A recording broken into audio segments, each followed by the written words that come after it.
Bonjour tout le monde, c'est Emma et bienvenue sur la chaîne Aboukinade. Aujourd'hui on se retrouve pour vous faire à nouveau une pile à lire. Donc je vais vous présenter les livres que je compte et que j'aimerais lire pendant le mois de mars. Alors le mois précédent, donc c'était la première fois que je mettais en place ce système, j'ai pas du tout respecté ça, mais de toute façon je sais qu'avec les cours c'est pas possible que je puisse respecter à chaque fois le nombre de lectures déjà que j'aimerais avoir, enfin lire. Et également ça change un peu mes humeurs, des fois je vais plus avoir envie de tenter cette lecture puis d'autres fois une autre. Donc je sais que de toute manière elles vont pas être respectées à la lettre. Donc je vous montre juste ce que j'aimerais lire et vous verrez dans les points lecture de ce mois-ci si elles seront respectées ou pas. Bon alors vous avez vu sur mon dernier point lecture que je me suis mise au manga. Déjà parce que j'avais très envie de me pencher là-dessus, parce que je commençais un petit peu à apprécier les BD. Je m'entends, hein, certaines BD, parce que c'est vrai qu'il y en a que ça ne me dit rien du tout. Et du coup j'avais un petit peu plus envie d'élargir mon type de lecture, on va dire ça comme ça, cette année, avec des mangas.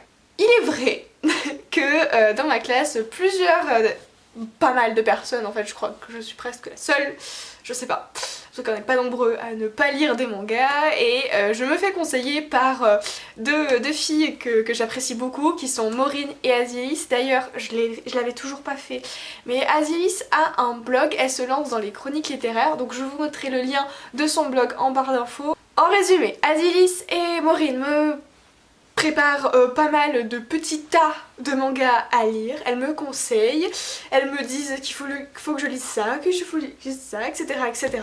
Alors là, tiens, mais je crois que Est-ce que j'ai récupéré les mangas d'Azilis? Oh, je sais plus ce qui appartient à Azilis et ce qui appartient à Maureen. Voilà. On va commencer déjà parce que je vous avais présenté récemment, c'était... Non, attendez, je vais vous mettre dans l'ordre. Hop, c'était The Ancient Magus Bride de chez les éditions Komiku. Donc cette histoire elle est tellement mignonne. En gros c'est une petite fille qui va être achetée aux enchères par un sorcier et qui a apparemment qui est une fille qui a un don, enfin c'est pas un don mais qui a une particularité. Et ce sorcier aimerait bien avoir cette particularité là, on ne sait pas s'il la protège ou s'il la garde pour son usage personnel entre guillemets, c'est un petit peu bizarre ce que je vous raconte. Mais j'aime beaucoup cette histoire parce que vu que ça parle de sorcier, souvent c'est quelque chose que j'apprécie pas mal. Les dessins sont vraiment mignons, enfin c'est exactement ce que j'aime.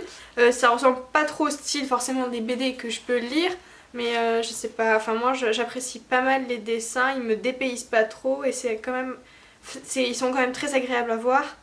Mais le truc c'est que si je vous montre des planches, enfin des images, des dessins, je vais y arriver, de ces mangas là, qui ne sont pas les premiers, je vais vous spoiler si jamais vous vous lancez dans cette série.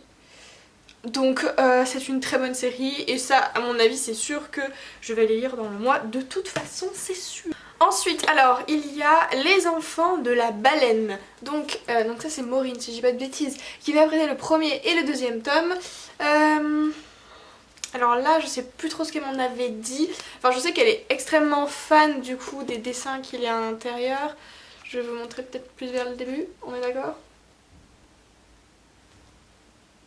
Je vais vous lire le résumé parce que franchement j'ai pas de souvenir. Dans un monde où tout n'est que sable, un gigantesque vaisseau vogue à la surface d'un océan de dunes. Il abrite des hommes et des femmes capables pour beaucoup de manipuler la Semiya, ouais je sais pas, hein. Un pouvoir surnaturel qui tire de leurs émotions. Ce dont les condamne cependant à mourir très jeunes. À bord de la baleine de glaise, ils vivent leur courte vie coupée du reste du monde, jusqu'au jour, sur un vaisseau à la dérive, le jeune Chakaru fait une étrange rencontre. Mais en fait elle a très bien fait de me le prêter, dis donc. Non, ça a l'air super mignon. C'est vrai que par contre l'image est très très canon, hein. Les couleurs sont très très belles. Pour l'instant en manga j'ai énormément accroché avec l'Atelier des Sorciers et avec The Ancient... je m'en souviens jamais. The Ancient Magus Bride. Pour l'instant ce sont les deux séries que je compte vraiment continuer. Et ensuite nous avons... Where is the... Je ne trouve pas le résumé de celui-là. Je vois pas le nom en fait les gars. Je sais que depuis très longtemps elle a ce manga là. Mais... C'est un manga qui s'appelle Holic. Mais Ça m'enquiquine cette histoire, hein. Je vais aller voir si je trouve pas un truc sur internet. Bon, j'ai un résumé. Alors, lycéen, Kimihiro, va falloir que je m'habitue, hein. Watanuki est poussé malgré lui par une force étrange qui le fait entrer dans la maison d'une médium, Yuku Ishira, qui attendait cette visite inéluctable. Face à ces déclarations, Kimihiro reste perplexe et afin de parer à son... J'ai du mal, désolée aujourd'hui, c'est pas mon show. À son scepticisme... Qu'est-ce que j'ai aujourd'hui?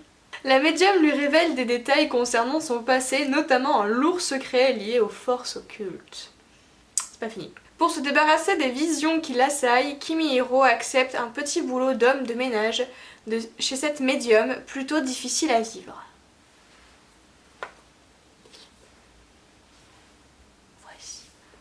Voici du coup à quoi il ressemble. C'est chez qui du coup? Chez Pika. Et bien je vous dirai ça, il est très mystérieux dis donc ce manga. Ensuite les deux romans que j'aimerais lire, donc normalement je l'avais prévu pour le mois dernier et je veux du coup continuer là ce mois-ci, je vais essayer de me trouver un petit temps. Il s'agit de Grisha, donc c'est le tome 2 de Leigh Bardugo aux éditions Milan. Donc c'est la suite, je vais pas vous faire de résumé parce que du coup je vais vous spoiler. Et puis je vous ai quand même pas mal parlé du premier tome, alors... je verrai dans le point lecture comment, si je vous en parle forcément en reprenant le tome 1 ou si je vous donne juste mon avis si j'ai aimé ou pas sur le tome 2. Mais bon, vu que j'ai l'impression de pas mal me répéter en ce moment, on va pas trop épiloguer sur celui-là, d'accord? Et la dernière lecture que j'ai prévue, donc le deuxième roman, ça fait 2 ans, ouais ça va faire 2 ans qu'on me l'a offert et j'ai toujours eu très envie de le lire, mais écoutez, j'ai pas trouvé le bon moment pour le lire, hein, c'est comme ça. Et ça fait 1 ou 2 mois que je me dis... j'aimerais bien me sortir et voir ce qu'il a dans le ventre ce petit. Il s'agit de Après nous de Mira El Joundir aux collections R, donc chez les éditions Robert Laffont. Alors Après nous en fait c'est par l'auteur de Caleb, Caleb que j'avais juste lu le premier tome et non continuer la suite parce que je savais pas encore si j'allais vraiment continuer la suite. Je pense maintenant avec un peu plus de recul que je continuerai la suite de l'histoire de Caleb, mais j'avais envie de me donner un autre avis de l'autrice avec ce roman-ci. Ici on va suivre Jezebel qui est une fille qui a une particularité d'être un petit peu envoûtante, son visage, son corps, son charisme, c'est quelque chose d'assez envoûtant, voyez-vous ça? Elle n'a plus ses parents et à la mort de ses parents en fait elle va apprendre un terrible secret sur elle et sur sa famille qui du coup va lui donner l'impression d'être trahie. L'impression ou pas, je ne sais pas si ça reste juste une impression vu que je ne l'ai pas encore lu. En tout cas, plus qu'elle se sent trahie, elle sent que son univers s'écroule autour d'elle. Et en cherchant à vouloir obtenir d'autres réponses sur le secret qu'elle vient de découvrir, elle risque peut-être d'y perdre la vie, voire plus. J'espère vraiment qu'il sera différent de ce que je peux lire en termes de dystopie, les petites romances qu'il peut y avoir dans le dystopie, etc. Ou même dans l'univers magique. En tout cas, je sais qu'avec Caleb, l'originalité de l'histoire était absolument là. Donc j'espère avoir la même chose avec Après nous. Et voilà, cette vidéo de pile à lire est finie. Je voulais juste vous dire, parce que je sais pas s'il y aura une vidéo d'ici là, mais je serai présente au Salon du Livre Paris uniquement sur la journée du samedi. Donc si vous avez envie de me voir, de me faire un petit coucou, n'hésitez pas, parce que je serai certainement très timide, donc potentiellement si vous me reconnaissez, je vais peut-être pas tout de suite y aller, puis peut-être que moi je vous reconnaîtrai pas, ou peut-être que je serai beaucoup trop stressée, etc. C'est mon premier salon, voilà, je suis extrêmement contente de vous l'annoncer, voilà, joie et bonheur réunis, on est content. Je vous fais de gros bisous et je vous retrouve dans une prochaine vidéo, bye.